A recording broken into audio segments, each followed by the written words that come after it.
Welcome to my YouTube channel. आज हम third lecture start करते हैं। टॉपिक है हमारा method of calculating national income. ठीक है, मेजरमेंट ऑफ नेशनल इनकम।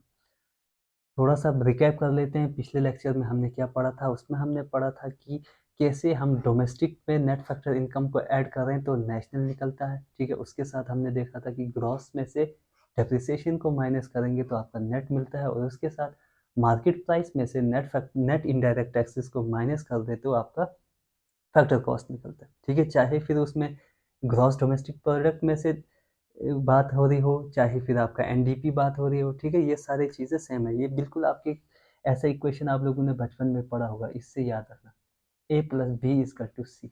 ये आपने लोगों ने बचपन में पढ़ा होगा मैथ में, और उसके साथ b equal to C minus A.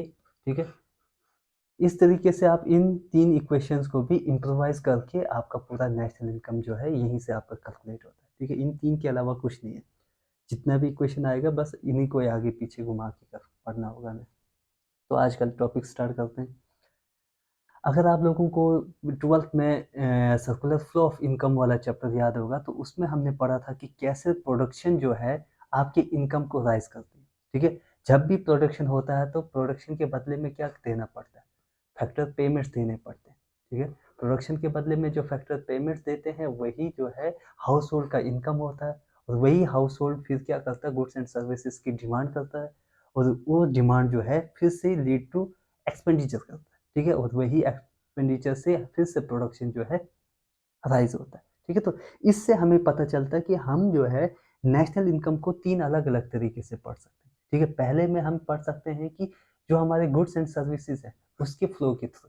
ठीक है, जिसको हम लोग वैल्यू एडेड मेथड बोलते हैं। ठीक है, और दूसरे में हम इनकम फ्लो की वजह से के पॉइंट ऑफ व्यू से भी पढ़ सकते हैं। चलो हाँ, दूसरा होता है हमारा इनकम फ्लो। ठीक है, जिसको हम लोग इनकम मेथड देखते हैं। और तीसरा जो है आपका एक्सपेंडिचर मेथड। ठीक है, इसमें हम देखते हैं कि flow of expenditure on final goods and services पर हम जो खर्चा करते हैं उसको देखते हैं। ठीक है, तो इस पॉइंट से हम हमारा तीन मेथड हो गया, और इस लेक्चर में हम वैल्यू एडेड मेथड को करेंगे। ठीक है, और बाकी जो दो है वो हम लोग नेक्स्ट लेक्चर में करेंगे। ये मेरा लैपटॉप हैंग हो गया, चलिए। ओके, ठीक है। वैल्यू एडेड मेथड में हम क्या करते हैं? वैल्यू एडेड मेथड में हम कैलकुलेट करते हैं जो डिफरेंट प्रोड्यूसर इंटरप्राइजेस का जो कंट्रीब्यूशन होता है। ठीक है, इकोनॉमी में एक साल में, और भी डोमेस्टिक टेरिटरी के अंदर। याद रखना, डोमेस्टिक टेरिटरी को भी भूलना नहीं। ठीक है, तभी तो आप याद रखना, याद करना पीछे हम लोगों ने क्या पढ़ा था? जीडीपी एट मार्केट प्राइस का डेफिनेशन पढ़ा था। ठीक है, तो जब हम क्या करते हैं, जितने भी हमारे प्रोड्यूसर इंटरप्राइजेस होते हैं उनके द्वारा जितना भी वैल्यू एडिट किया होगा उनको सम अप करेंगे तो वो वैल्यू आपके जीडीपी एट मार्केट प्राइस के बराबर निकलता है। ठीक है, अब देखना जरा ये इंटरप्राइजेस को कैसे फाइंड आउट करेंगे। तो उसके लिए सिंपल है, हम क्या कर देते हैं, जितने भी हमारे प्रोड्यूसर इंटरप्राइजेस है उनको सेक्टर वाइज डिवाइड कर देते हैं। आप लोगों को याद होगा प्राइमरी सेक्टर, सेकेंडरी सेक्टर और टर्शियरी सेक्टर। ठीक है, ये आपने पढ़ा होगा। प्राइमरी सेक्टर में आपका एग्रीकल्चर एंड एलाइड एक्टिविटीज़ आती है, सेकेंडरी सेक्टर में आपके मैन्युफैक्चरिंग आता है। ठीक है, उसके साथ टर्शियरी में आपकी सर्विसेज आते हैं, चाहे बैंकिंग हो या इंश्योरेंस हो, एक्स्ट्रा एक्स्ट्रा। ठीक है, देखो इन सेक्टर्स के द्वारा जो भी वैल्यू ऑफ आउटपुट होगा उसको सम अप कर देंगे तो वो हो जाता है आपका जीडीपी एट मार्केट प्राइस के बराबर। या हम इसका दूसरा मेथड भी है, हर स्टेप पर, ठीक है, जितने भी प्रोडक्शन के स्टेप्स होते हैं वहां पर जितना जितना वैल्यू ऐड कर रहा है उन सबको भी सम अप कर देंगे तो भी आपका हो जाता है।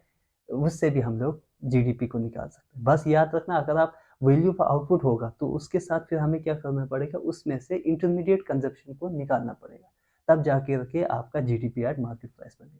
ठीक है, देखो वैल्यू एडिड टोटल आउटपुट ये तो आपको पता है होगा। ठीक है, टोटल आउटपुट किसके बराबर होगा? हमेशा आपके सेल्स के बराबर होगा। ठीक है, हाँ, अगर आपके कुछ प्रोडक्ट्स या कुछ आउटपुट अनसोल्ड रह जाता है तब फिर वैल्यू ऑफ आउटपुट होगा आपकी sales plus change in stock. ठीक है, आपके चेंज इन स्टॉक, स्टॉक में जो चेंजेस आएंगे और चेंज इन स्टॉक किसके बराबर होगा? आपके चेंज इन स्टॉक होगा हमेशा change in stock is equal to जो आपका क्लोजिंग स्टॉक होगा। क्लोजिंग कब? ईयर के खत्म, फाइनेंशियल ईयर के खत्म होने पर। ठीक है, तब क्लोजिंग स्टॉक जितना होगा उसमें से हम माइनस कर देंगे उसी फाइनेंशियल ईयर के ओपनिंग के टाइम। ठीक है, उस फाइनेंशियल ईयर के ओपनिंग के टाइम पर जो आपका स्टॉक होगा इन दोनों का जो डिफरेंस होगा वही हमारा होगा चेंज इन स्टॉक। तो हम सेल्स पर क्या कर देंगे, चेंज इन स्टॉक को ऐड कर देंगे तो वो आपका वैल्यू ऑफ आउटपुट दे देगा, ठीक है।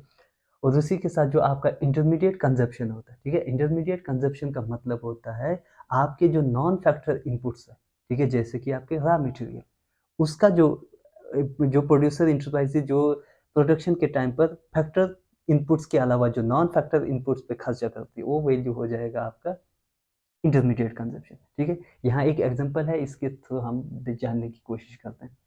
देखो मान लेते हैं एक इकोनॉमी है, उसमें ये चार जो है प्रोड्यूसिंग इंटरप्राइजेज है, ठीक है। एक हो गया फार्मर, एक हो गया फ्लोर मिल वाले, एक हो गया बेकरी, एक हो गया शॉपकीपर हमारा।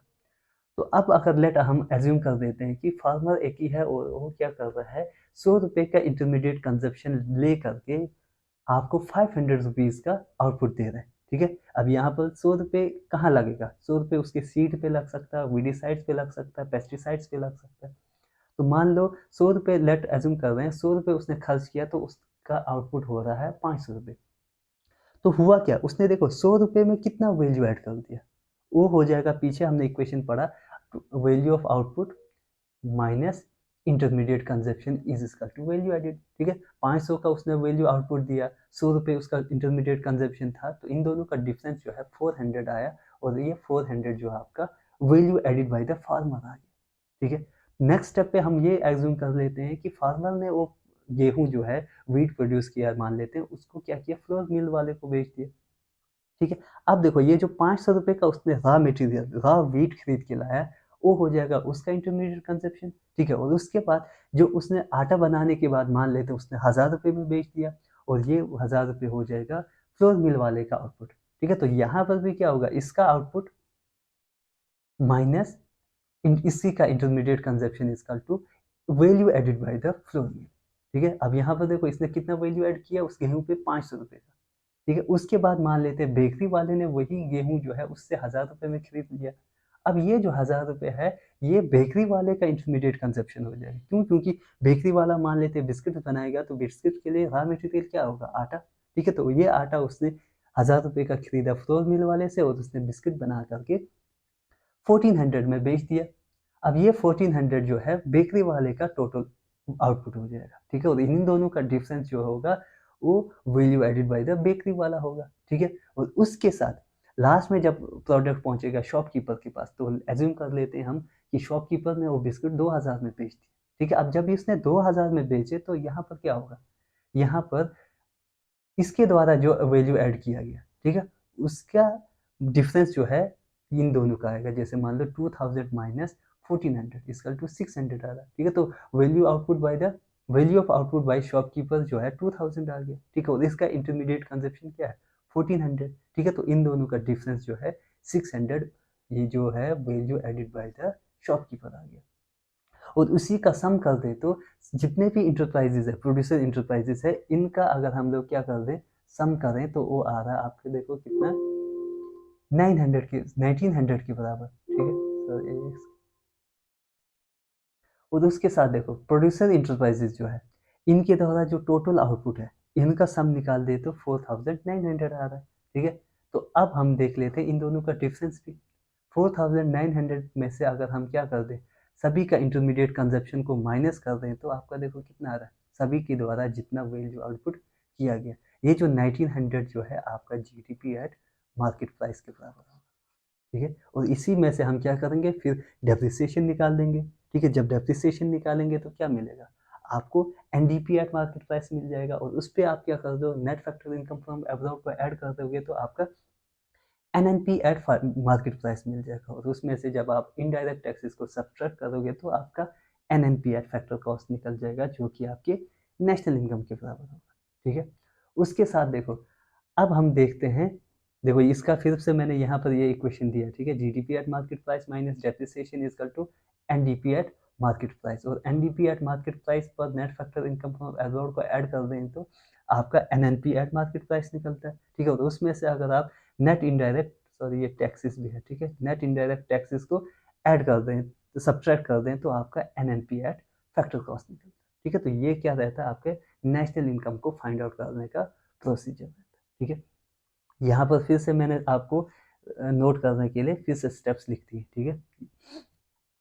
हमने मेथड पढ़ा, ठीक है, लेकिन मेथड के साथ साथ हमें क्या है, कुछ प्रिकॉशंस भी ध्यान में रखना है। और प्रिकॉशन ये है कि जब भी आप वैल्यू ऑफ आउटपुट निकालते हैं या वैल्यू एडिड निकालते हैं, तो वहाँ पर जो सेकंड हैंड के सेल्स पर जो अर्निंग होता है उसको हमने नेशनल इनकम में इंक्लूड नहीं करना होता या जीडीपी में इंक्लूड नहीं करना होता। क्यों? क्योंकि जो सेकंड हैंड का वैल्यू जो है, जब वो फर्स्ट हैंड गुड था तब वो कैलकुलेट हो चुका है, ठीक है। जैसे मान लिया आज आपने 2015 मॉडल एक बाइक खरीदा, तो वो बाइक 2015 में वैल्यू एडिशन में ऐड हो चुका है, ठीक है। तो यहाँ पर हमने उस बाइक को इस साल, जैसे मान लेते हैं ये 2023 है, तो इस साल उसको नहीं बनाया, तो यहाँ वो काउंट नहीं होगा, ठीक है। और लेकिन उसी सेकंड हैंड गुड के सेल एंड परचेज पर जो कोई आदमी ब्रोकर जो कमीशन खाएगा, उस कमीशन को काउंट किया जाएगा, ठीक है। क्यों? क्योंकि वो कमीशन जो है उसके सर्विस के बदले, ठीक है, वो जो ब्रोकरेज सर्विस दे रहा है, ठीक है, वो ब्रोकरेज जो है वो काउंट होगा। क्यों? क्योंकि वो ब्रोकर के सर्विस के बदले में मिला है,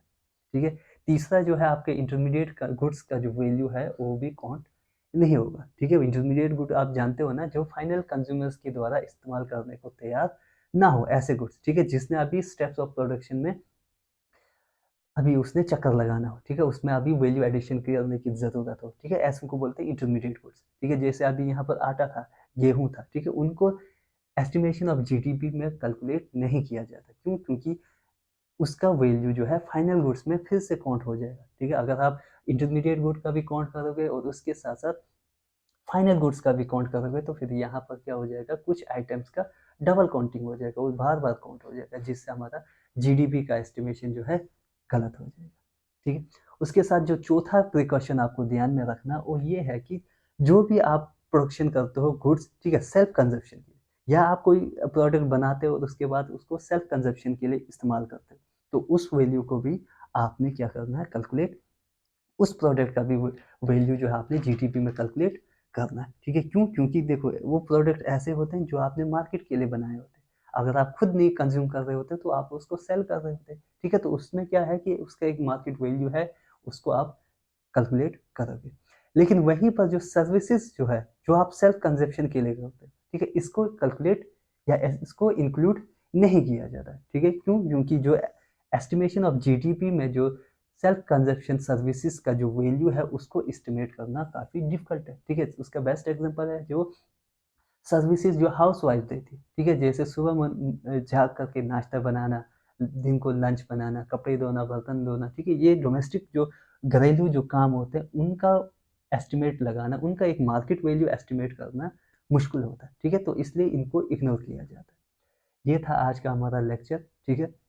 अगर आप यहाँ तक देख रहे हो तो प्लीज़ चैनल को सब्सक्राइब करना, लाइक करना और अपने फ्रेंड्स के साथ शेयर करना। Thank you.